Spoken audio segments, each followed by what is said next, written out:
अच्छा, MCD fund को लेकर बीजेपी लगातार गवर्नमेंट पे हमला करती है, क्या रीजन है? क्या वो क्या कहते हैं?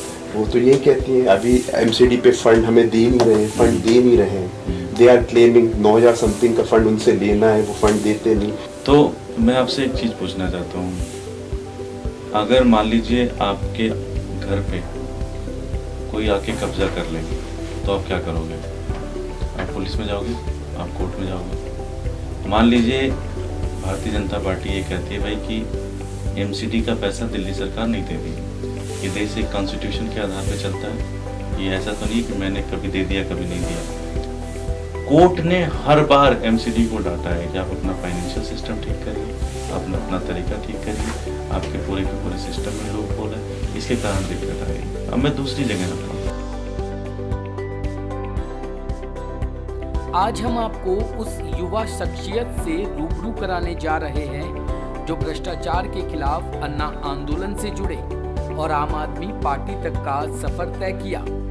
वर्तमान में वे आम आदमी पार्टी के पॉलिटिकल अफेयर कमेटी के सबसे यंगेस्ट सदस्य हैं, साथ ही एमसीडी प्रवक्ता भी है।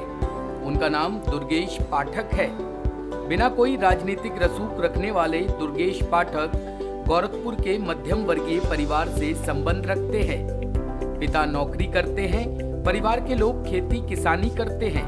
इलाहाबाद बीवी से पढ़ाई पूरी कर सिविल सर्विसेज की तैयारी करने दिल्ली आ गए। अन्ना आंदोलन से दुर्गेश पाठक इतने प्रभावित हुए कि पूरी तरह इससे जुड़ गए। वे बताते हैं कि पिछले 10 साल से बहुत कुछ सीखा जो अनवरत जारी है। आज महसूस करता हूं कि मैं एक ऐसी पार्टी और ऐसी लीडरशिप के साथ जुड़ा हूं जो हर समय यह सोचती है कि दिल्ली का विकास कैसे हो, देश का भला कैसे हो, इसे और बेहतर कैसे किया जा सके। ऐसे देशभक्तों की टीम में जगह मिली है जो मेरे लिए गर्व की बात है। दुर्गेश पाठक के साथ टॉप स्टोरी मीडिया समूह के पॉलिटिकल एडिटर प्रवीण अत्रे ने एक्सक्लूसिव बातचीत की। उन्होंने दिल्ली के विकास और एमसीडी में भ्रष्टाचार पर खुलकर अपनी बात रखी। दुर्गेश पाठक के साथ प्रवीण अत्रे की खास मुलाकात।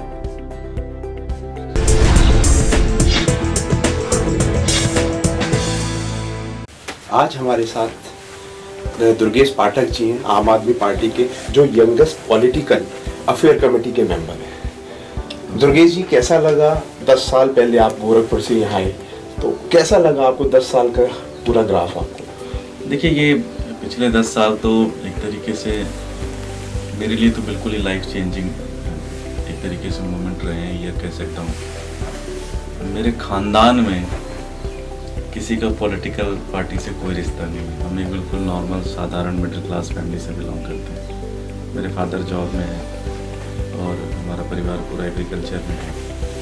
तो सबका सपना ये था कि दिल्ली में आके सिविल सर्विसेज की तैयारी करेंगे, जो एक मध्यम वर्गीय परिवार उत्तर प्रदेश के पूर्वांचल इलाके में रहने वाले, गोरखपुर के इलाके में रहने वाले व्यक्ति का होता है। तो मैंने इलाहाबाद यूनिवर्सिटी से अपनी पढ़ाई कंप्लीट की, फिर मैं दिल्ली आया और दिल्ली जिस समय आया उसके 1-2 महीने के बीच में ही अन्ना जी का आंदोलन स्टार्ट हुआ।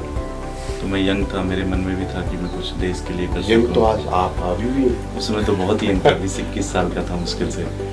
तो मैं भी फिर तुरंत उस आंदोलन में जाने लग गया और जाते जाते फिर एक तरीके से एक रिस्पॉन्सिबिलिटी सी लगी।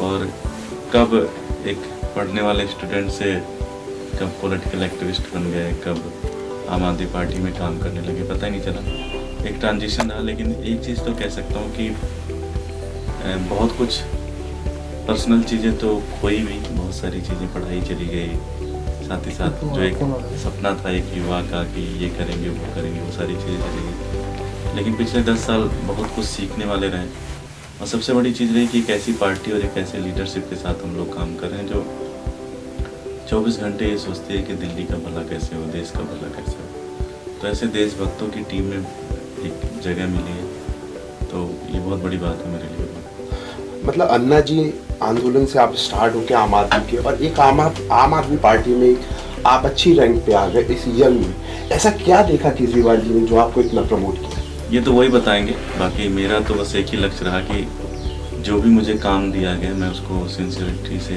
उसको ईमानदारी से करूँ और कोशिश यही करता रहता हूँ कि जितनी मेहनत कर सकूँ, जितने अच्छे तरीके से काम कर सकूँ। तो ये मेरी तरफ से कहीं ऐसा तो नहीं ये रिवॉर्ड था आपके लिए भी? पहले भी आप इम्पोर्टेंट पर्सन थे, ये रिवॉर्ड तो नहीं था कि 2015 के इलेक्शन में 35 में से 34 सीटें पार्टी आपने ने जो सीटें आपको दी गई, 35 सीटें आप मैनेज कर रहे थे, उसमें से 34 सीटें आम आदमी पार्टी जीती। देखिए जो पार्टी ने जिम्मेदारी दी और सीखते रहे, क्योंकि बेसिकली मैं हर बार कहता हूँ कि आम आदमी पार्टी स्टार्टअप की तरह काम करती है। इसमें हम लोग आपस में चर्चा करते हैं, आपस में डिस्कस करते हैं, स्ट्रेटजी बनाते हैं और स्ट्रेटजीज बना के उसके ऊपर इम्प्लीमेंट करते हैं और काम करते हैं। तो सबका कंट्रीब्यूशन होता है और मिलके काम करते हैं, एज ए टीम मिलके काम करते हैं और जो भी जिम्मेदारी इस टीम में लगाई जाती है उस जिम्मेदारी को 100% फिर कमिटमेंट के साथ करने की कोशिश करते हैं। आपको फिर जिम्मेदारी पंजाब की भी दी गई थी। आई थिंक वोट रेशो अगर आम आदमी की बात करें तो अच्छा वोट रेशो लिया था, लेकिन इतना सक्सेस नहीं हुए थे जो एक्सपेक्टेशन आप लोगों की थी। क्या रीज़न रहा होगा? देखिए बहुत सारे रीज़न होते हैं, क्योंकि एक बार आपने अचीवमेंट किया, फिर आप पंजाब को मैनेज कर रहे थे, तो क्या रीज़न था ऐसा? देखिए बहुत इलेक्शंस के बहुत सारे रीजंस होते हैं, आप बहुत अच्छा ना कर पाए। कई बार सीट वाइज रीज़न होते हैं, कई बार एरिया वाइज रीज़न होते हैं। पहली चीज़ तो ये थी कि हम फर्स्ट टाइम लड़ रहे थे, तो लोगों के मन में ये भी भरोसा होना कि ये सरकार बना ले जाएंगे, वो भी अपने आप में एक बड़ी बात होती है। दूसरी तरह हमारे पास कोई एक ऐसा चेहरा नहीं था, सीएम फेस नहीं था जो ओवरऑल पूरे पंजाब को एक्सेप्टेबल और जो कंसोलिडेट कर सके हमारे वोट शेयर को। और कुछ और बहुत सारी कमियां थी, कई जगह पे हमारे कैंडिडेट उतने अच्छे रोबस्ट नहीं थे। तो इस तरह की कई सारी इलेक्शन के बाद तो बहुत सारी चीज़ों के बारे में बातचीत कर सकते हैं, but I still I believe कि फर्स्ट टाइम पंजाब में के इतिहास में कोई पार्टी पहली बार लड़ी, 22 सीटें जीती, इतने टोटल परसेंटेज ऑफ वोट है, तो गुड अचीवमेंट है। लीडर ऑफ अपोजिशन हमारा बना, मीन अपोजिशन पार्टी में बन के। और जहाँ तक मैं अभी देखता हूँ इस बार अच्छा माहौल और आशा करते हैं कि इस बार पंजाब की जनता में मौका देगी। जब आप गोरखपुर से दिल्ली आए थे तो कहाँ रहते थे? मतलब एक पर्सनल मैं आपसे डिस्कस कर रहा हूँ। मैं सबसे पहले साकेत के पास में, एक आपने सुना होगा बेटसराय में रोली, उस एरिया में जहाँ पे स्टूडेंट रहते थे वहाँ रहता था। तो शुरू में तो मैं ट्यूशन पढ़ाता था और वहाँ पे रहता था। तो स्लोली 1 साल 1.5 साल जब मैं पार्टी में एक्टिवेट होने लग गया तो ट्यूशन भी छूटने लग गई। तो फिर पार्टी के कई सारे जो लोग डोनर होते थे वो कहीं ना कहीं घर भी फ्लैट्स के एक तरीके से डोनेशन देते थे। तो इसी तरह के एक फ्लैट मिल गया था जहाँ पे हम 5-7 लोग रहते थे और वहाँ से बैठ के पार्टी का काम करते थे।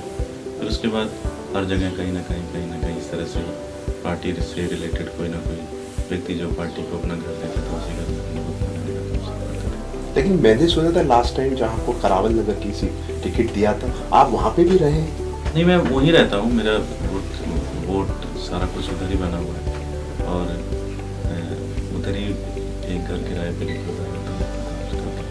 अच्छा, कराव वहाँ रहे आप करावल? कितना टाइम आपने दिया होगा बिफोर इलेक्शन? मैं इलेक्शन 1 साल तो पूरा था मैं उधर, 1.5 साल तो पूरा मैं था, 1.5 साल तो मैं उधर ही था। और चूँकि वो एरिया ऐसा है जहाँ से जिस क्षेत्र से मैं आता हूँ उस क्षेत्र के बहुत सारे लोग हैं, तो एक तरीके से पारिवारिक सिस्टम भी वहाँ पर बहुत सारे इतने रिश्तेदार हैं, बहुत सारे जानने वाले हैं। तो एक पुराना रिश्ता भी रहा और संगठन के कामों को लेकर मैं करावल नगर में और इसी तरह से दिल्ली के और क्षेत्रों में, लेकिन करावल नगर और बाकी जगहों पर खूब काम किया। क्या रीज़न रहा करावल नगर आप हारे सी? क्या रीज़न रहा? क्योंकि आप ऑलरेडी, हम लोग अगर बोले आम आदमी पार्टी में केजरीवाल जी के बाद हम आप लोगों को एक छोटा चाणक्य बोलते हैं, बड़ा चाणक्य नहीं, छोटा, जो आपने एक्सरसाइज की। क्या रीज़न रहा जो आप? आई थिंक जो लास्ट में अगर आप देखो कि दिल्ली के चुनाव के अंदर जो भारतीय जनता पार्टी ने पोलराइजेशन करने की कोशिश की, 2-3 चीज़ें मेन थी। एक तो वो ट्रेडिशनली बीजेपी बहुत स्ट्रॉन्ग सीट है वहाँ पे, 15 साल से 20 साल से बीजेपी हारी नहीं है। दूसरा, वहाँ पे कपिल मिश्रा एमएलए थे हमारी पार्टी से और उन्होंने ऑलमोस्ट 3-4 साल तक जनता से संपर्क नहीं रखा, किसी से मुलाकात नहीं करते थे, किसी का काम नहीं करते थे। तो लोगों को ये लगता था भाई कि केजरीवाल को वोट दिया हमने, कपिल मिश्रा को थोड़ी ना वोट दिया था, तो काम तो आपको कराना चाहिए था। तो उसका एक रोष था और वो रोष कहीं ना कहीं मुझे भी देखने को मिला। और लास्ट में जो इन्होंने पूरा इलेक्शन एक तरीके से पोलराइजेशन के ऊपर किया, तो आप देखेंगे उसी तरफ की सीटें 5-6 सीटें जो हम लोग हारे भी हैं उसी बेल्ट की हारे हैं। तो मेरा मानना है कि कुछ कारण रहे वहाँ पे। कपिल मिश्रा जी के बारे मैंने माना, लेकिन करावल नगर सीट को मैंने देखा, अपनी रिपोर्टेड टीम से भी बात किया हुआ है, लेकिन मैंने देखा कि आप आम आदमी पार्टी ने या आप लोगों ने बहुत काम किया। मान तक मोहल्ला क्लिनिक वहीं साथ बनाए, 4,500 शायद काफी कुछ ऑलमोस्ट कैमरे लगाए, काफी कुछ किया। रोड में प्रॉब्लम रहे, रोड भी 650 के आसपास गलियां बनवाई मैंने लास्ट के 8 महीने में। 14 मोहल्ला क्लिनिक खुली, 14 लगभग 3,500 CCTV कैमरे लगवाए, वाईफाई का काम शुरू किया, नाले वहाँ के थे वो नालों का साफ कराने का काम शुरू किया। बट ठीक है, लेकिन जनता का जो वर्डिक्ट था उसको एक्सेप्ट करते हैं, मूव ऑन करते हैं, बिकॉज जनता, डेमोक्रेसी में जनता ही अनार्दन होती है। आप बाद में कुछ भी एनालिसिस करें, लेकिन मोटा मोटा ये रीज़न रहा। अच्छा, MCD फंड को लेकर बीजेपी लगातार गवर्नमेंट पे हमला कर दिया, क्या रीजन? वो क्या कहते हैं? वो तो ये कहती है अभी MCD पे फंड हमें दे नहीं रहे। दे आर क्लेमिंग 9,000 समथिंग का फंड उनसे लेना है, वो फंड देते नहीं।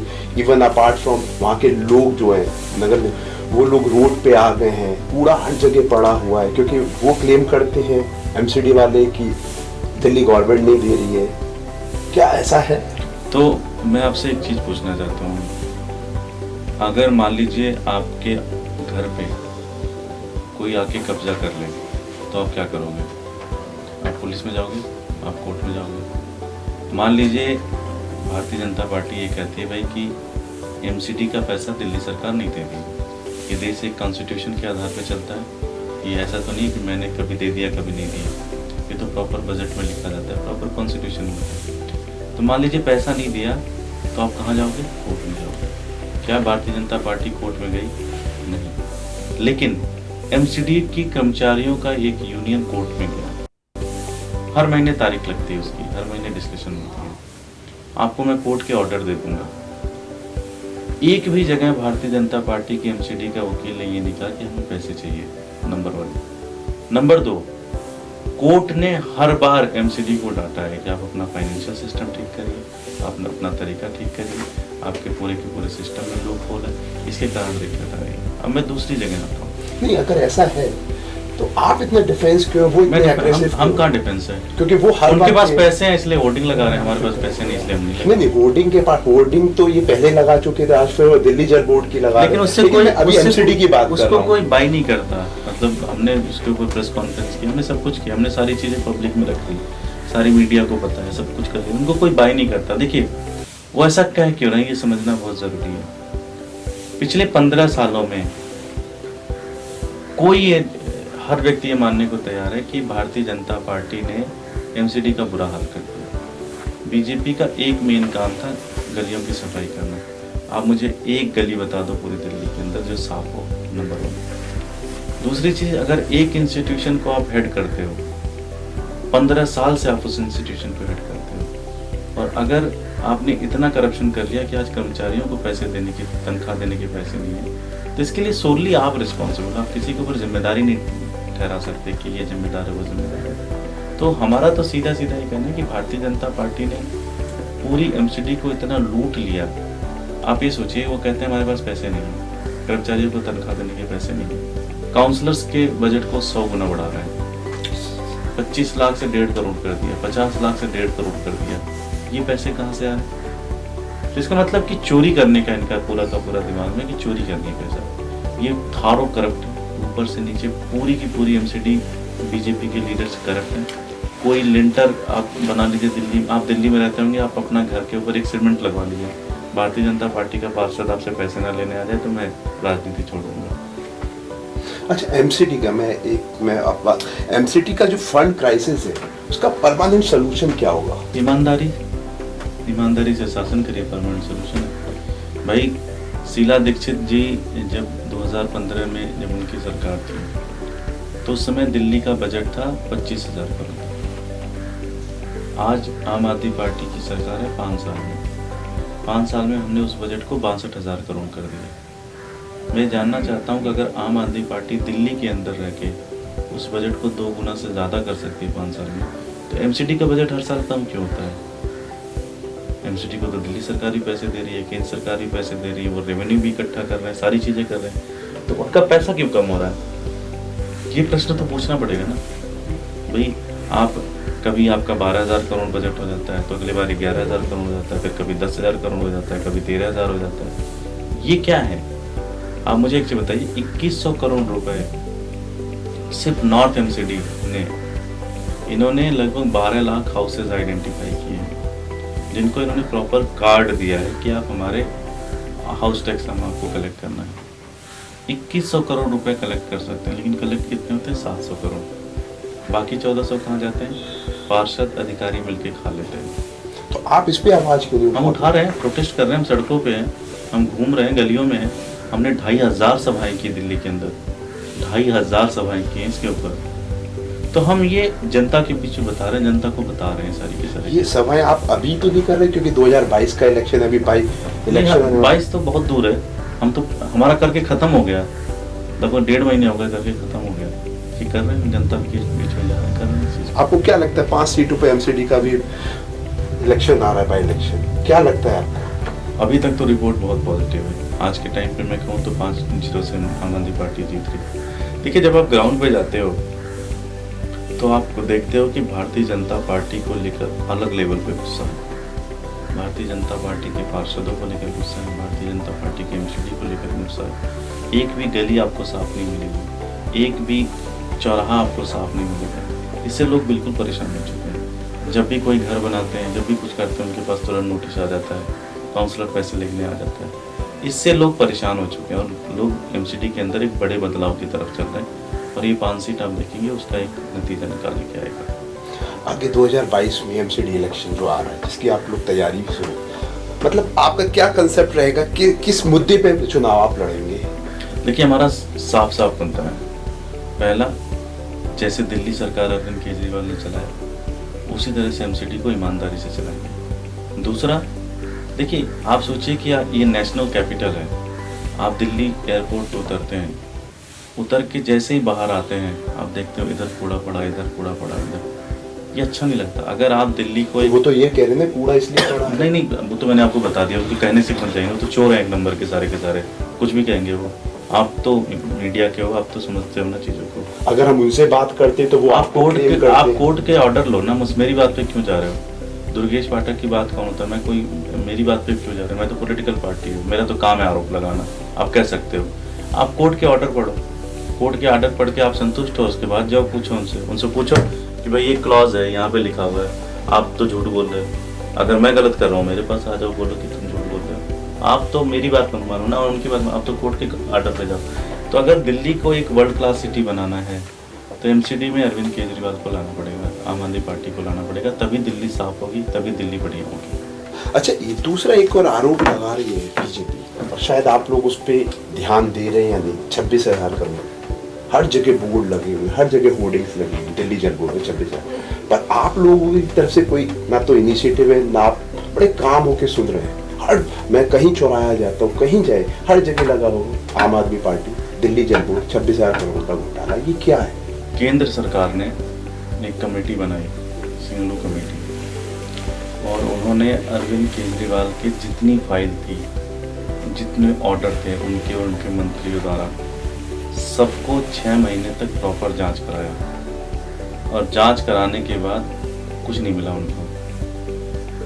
तो उनकी सर्टिफिकेट है कि ये एक बहुत ईमानदार सरकार है। मैं कहता हूँ, अगर दिल्ली बीजेपी के लीडर्स को ये लग गया कि कोई एक करप्शन है, अमित शाह वेट कर रहे हैं कि केजरीवाल के खिलाफ कुछ मिल जाए। पूरी की पूरी भाजपा परेशान है अरविंद केजरीवाल से। अगर एक पैसे का करप्शन मिल जाए तो उठा के जेल के अंदर डाल देंगे। ये कहानी बढ़ रही। देखिए, अब इनके पास ना मुंह छुपाने के लिए कुछ बचा नहीं है, अब इनके पास कुछ बताने के लिए नहीं बचा है। मैं कहता हूँ, तो ये क्या झूठी राजनीति कर रहे हैं? गंदी राजनीति कर रहे हैं भाई। पुलिस आपके पास है, एसीबी आपके पास है, सीबीआई आपके पास है, गृह मंत्रालय आपके पास, उठा के जेल में डालो। आप वेट किस चीज का कर रहे हो? सब कुछ तो आपके पास है। तो इसका मतलब आप ये कहना चाहते हैं इसका जवाब जनता ही देगी? जनता ही देगी। आप नहीं बोलेंगे, जनता। हम क्या बोलेंगे भाई? मैं कह रहा हूँ कि आप एक कंपनी के बॉस हैं, आपका एक एम्प्लॉय ने करप्शन कर लिया, आपने पकड़ लिया। अगर आप एक्शन नहीं ले रहे तो आप दोषी है ना भाई। अगर हमने कुछ गलत किया, हमारे खिलाफ एक्शन लो। हम मना कहाँ कर रहे हैं, लेकिन हमने कुछ गलत किया नहीं है। आप सिर्फ गंदी राजनीति कर रहे हो। आपको लग रहा है इससे कोई जनता दिल्ली की जनता बड़ी समझदार है, दिल्ली की जनता बड़ी होशियार है, इसलिए भारतीय जनता पार्टी को बाहर का रास्ता दिखाएगी। अच्छा दुर्गेश जी, मैं एक चीज, आम आदमी पार्टी को 6 साल से मैंने भी देखा हूँ, पुराने जितने फेज थे वो सब चले गए, नए फेज, और अंदर भी इंटरनल भी आम आदमी पार्टी के में लोगों को थोड़ा सा वो है कि एक ये कि पुराने फेस को प्रमोट नहीं कर रहे हैं, नए फेसों को प्रमोट कर रहे हैं, कई लोग नाराज भी अंदर खाने, ऐसा मुझे तो नहीं पता, सबसे पुराना तो मैं हूँ, मैं आपके सामने बैठ रहा हूँ। मेरे जैसा व्यक्ति, स्टूडेंट जिसका पॉलिटिक्स में कुछ लेना देना नहीं, अगर मैं आपके साथ बैठ के इंटरव्यू दे सकता हूँ तो पार्टी ने तो किया है सब कुछ। ये तो देखिए अननेसेसरी घिसी-पिटी राजनीति होती है। जब पार्टी बनती है तो कुछ लोग आते हैं, इवन ये भी कहते हैं 3 सीटों पे, कुछ लोग आते हैं, कुछ लोग जाते हैं, कुछ लोग रहते हैं, कुछ लोग मिलते हैं, कुछ लोग नए आते हैं। ये तो कोई भी होता है, परिवार भी होता है, परिवार में नए लोग जुड़ते हैं, पुराने लोग बिछड़ते हैं, ये तो नेचुरल है। ये तो बड़ा, कोई भी चीज़ स्टेगनेंट थोड़ी ना हो सकती कि पूरी ज़िंदगी 5 लोग ही रहेंगे, इससे ज़्यादा नहीं बढ़ेंगे। अब हम 5 लोग रहेंगे तो आप कहते हैं नहीं, लोग नहीं आ रहे, वही 5 लोग ही घूम रहे हैं आपके साथ। भाई भारतीय जनता पार्टी है, कांग्रेस है, आम आदमी पार्टी, दुनिया की कोई भी पार्टी उठा के देख लीजिए, हर जगह लोग आते हैं, नए आते हैं, पुराने जाते हैं, नए लोग जुड़ते हैं, नए लोग अच्छा काम करते हैं। आम आदमी पार्टी में तो बड़ा डेमोक्रेटिक सिस्टम है, जो अच्छा काम कर रहा है उठ के आ जाएगा। आप सोचिए, राघव चड्ढा, कोई पॉलिटिकल बैकग्राउंड, कोई पॉलिटिकल बैकग्राउंड, स्टूडेंट था बेचारा, आज देखिए कहाँ पे। आतिशी, कोई पॉलिटिकल बैकग्राउंड, सौरभ भारद्वाज, दिलीप पांडे, संजय सिंह। लेकिन आप लोगों के कार्यकर्ता ये कहते हैं कि 3 कौन सीट्स कार्यकर्ता में- से बात कर रहे हैं? आम आदमी के, पता नहीं आप किससे बात करते हैं। जैसे मनीष सिसोदिया जी का हो, या आई थिंक गोपाल राय का हो गया, या एक और है आपके संजीव झांवाल, उन 3 सीटों के लोग ही चेयरमैन होते हैं, किसी अच्छे ओहदे पे पहुंचे हुए, प्रमोट किए। जैसे आप बताओ, जैसे आपके इंटरनली कभी किसी अब मुझे तो नाम, एविडेंस दो ना, एविडेंस नहीं है कुछ तो। वो चलो कार्यकर्ता ही बोलते हैं। पता नहीं कौन से कार्यकर्ताओं से आप बात करके आते हैं। हर जगह के लोग चेयरमैन होते हैं, हर जगह के लोग संगठन में काम करते हैं, हर जगह के लोग डीआई होते हैं। हाँ, कुछ लोग उनको चाहते हैं कि उनको मसाला चाहिए, उनको लगता है कि मुझे बन जाना चाहिए, तो उनको थोड़ा दुख तो होता है, वो तो नेचुरल है। आपकी तैयारी 2022 के लिए स्टार्ट है? पूरी तरह से हम तो जनता के बीच में, आम आदमी पार्टी जनता के बीच में रहती है, जनता के बीच में काम। आपके एमसीडी में आम आदमी पार्टी क्या करेगी? मुझे लगता है एमसीडी में आम आदमी पार्टी एक तरफा आएगी। इस बार भारतीय जनता पार्टी को लोग सबक सिखाने के मूड में। Thank you sir, thank you.